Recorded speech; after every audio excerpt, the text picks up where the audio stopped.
మిరప తోటలో మొదటి కాపు కోసిన రైతులు ప్రస్తుత వాతావరణ పరిస్థితులలో అంటే గత 2-3 రోజులుగా వాతావరణంలో మార్పులు చేంజ్ అవ్వడం వలన మళ్ళీ వెస్టర్న్ త్రిప్స్ యొక్క ఉధృతి పెరిగింది.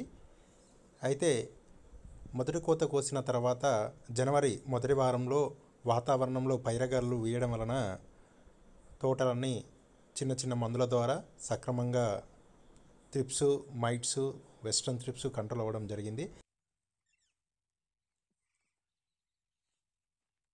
సంక్రాంతి పండుగ ముందు రోజు నుండి వాతావరణంలో మార్పుల వలన మళ్ళీ వెస్టర్న్ త్రిప్స్ యొక్క ఉధృతి ఎక్కువ అయ్యి మిరప తోటలలో చిగుర్లు మాడిపోవడము, ఆకుముడత వైరస్ ఎక్కువ అవ్వడము గమనిస్తున్నాము. మిరప పంటలో వచ్చిన వైరస్ను కంట్రోల్ చేయడం గురించి, అలాగే మిరప పంటలలో రెండవ కాపు సెట్ చేసుకోవడం కోసము, ఇగుర్లు తెచ్చుకోవడం కోసము, అలాగే వచ్చిన పూత నిలుపుకోవడం కోసము రైతు సోదరులు పాటించవలసిన యాజమాన్య పద్ధతుల గురించి తెలుసుకుందాము.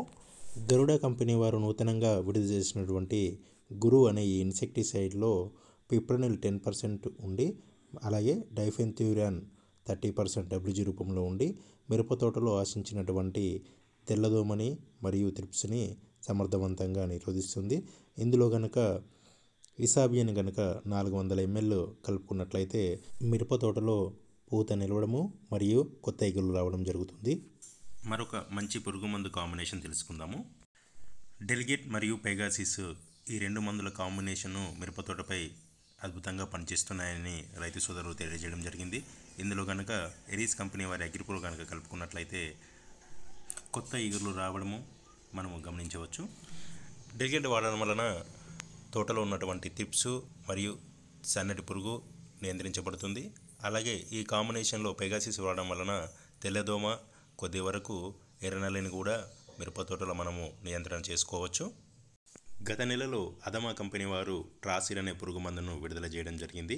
ఆ ట్రాసిడ్ అనే పురుగు మందులో ఈ రెండు పురుగు మందుల కాంబినేషన్స్ పెగాసిస్ మరియు డెలిగేట్ కాంబినేషన్స్తో ట్రాసిడ్ అనే పురుగు మందును విడుదల చేయడం జరిగింది. ఖచ్చితంగా ఇప్పుడున్నటువంటి పరిస్థితులలో రైతు సోదరులు వాడుకోవాల్సిన మందు ఈ కాంబినేషన్స్ అని మనము చెప్పుకోవచ్చు. రైతు సోదరులు మిరప తోటలో ముడత వైరస్ వస్తుందని ఎక్కువ శాతం పురుగు మందులు, రసం పీల్చు పురుగు మందులను పిచికారీ చేస్తూ ఉంటారు. మిరప మొక్కలకు అవసరమైనటువంటి సూక్ష్మ మరియు స్థూల పోషకాలను రైతు సోదరులు నిర్లక్ష్యం చేస్తున్నారు. మొక్కకు పోషక లోపాల వలన మొక్కలో వ్యాధి నిరోధక శక్తి తగ్గి మనము ఎన్ని రకాల పురుగు మందులు పిచికారీ చేసినప్పటికీ రోగ నిరోధక శక్తి లేకపోవడం వలన మొక్కలు వైరస్ బారిన పడుతుంటాయి. నా అనుభవంలో నేను మంచి ఫలితాలు చూసినటువంటి ఒక మంచి పోషక మందుల కాంబినేషన్ని మీ ముందుంచుతున్నాను. IMT కంపెనీ వారి మెక్మోల్వి మరియు MS-24 అనే ఈ పోషక మందుల కాంబినేషన్ చాలా మంచి మందుల కాంబినేషన్గా నేను పరిగణిస్తున్నాను. మిరప తోటలలో మెక్మోల్వి మరియు MS-24 పిచికారీ చేయడం వలన మిరప తోటలలో బాగా ఫ్లవరింగ్ వస్తుంది, గుడ్డి పూతలు రావు మరియు గూడ పండుబడి రాలిపోవడమును నివారిస్తుంది. మిరప తోటలో ఉన్నటువంటి ముడతను కానీ బొబ్బరను కానీ తగ్గిస్తుంది. ముఖ్యంగా గనుపుకు దగ్గర వచ్చి చిట్టాకు ఎక్కువగా వస్తుంది. ముఖ్యంగా మిరప తోటలో మెక్మోల్వి MS-24 కనుక కాత దశలో పిచికారీ చేసుకున్నట్లయితే పండుకాయ మీద మచ్చ కూడా రాదు. ఇందులో కాపర్ మరియు ఐరన్ ఉండడం వలన కాయమచ్చ రాకుండా నిరోధిస్తుంది. మెక్మోల్వి మరియు MS-24లో ఉండే పోషకాల గురించి తెలుసుకుందాము. మెక్మోల్వి మాలిబ్డినం మరియు బోరాన్ బేస్డ్గా ఉంటుంది. MS-24 బోరాన్, మాలిబ్డినం మరియు జింక్, ఐరన్, మ్యాంగనీస్, కాపర్ బేస్డ్గా ఉంటుంది.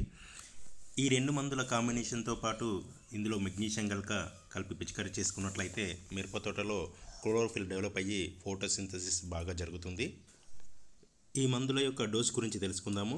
మెక్మోల్వి 500 గ్రాములు, MS-24 1 kg మరియు మెగ్నీషియం సల్ఫేట్ 1 kg, వీటిని 200 లీటర్ల నీటిలో కలిపి 1 ఎకరానికి పిచికారీ చేసుకోవాలి. పిచికారీకి ముందు MS-24, మెక్మోల్వి 2 నుంచి 3 గంటలు నానబెట్టుకోవాల్సి ఉంటుంది. మెక్మోల్వి MS-24 మందులలో ఎలాంటి తెగుళ్ళ మందులు కానీ క్రిమిసంహారక మందులు కానీ కలిపి పిచికారీ చేయకూడదు. ఉత్తమమైన ఫలితాల కోసం ఈ మందులను విడిగానే పిచికారీ చేయాలి. పోషకాలను పిచికారి చేసుకున్న తర్వాత మిరప తోటలో అలెక్టో మరియు సీజ్మైట్ కనుక పిచికారి చేసుకున్నట్లయితే ముడతను పూర్తిగా మనము సమర్థవంతంగా నివారించుకోవచ్చు. రైతు సోదరులు మిరప తోటలో ఈ విధమైనటువంటి సస్య సంరక్షణ చర్యలను, పోషక యాజమాన్యాన్ని కనుక పాటించినట్లయితే అధిక దిగుబడులు పొందవచ్చు.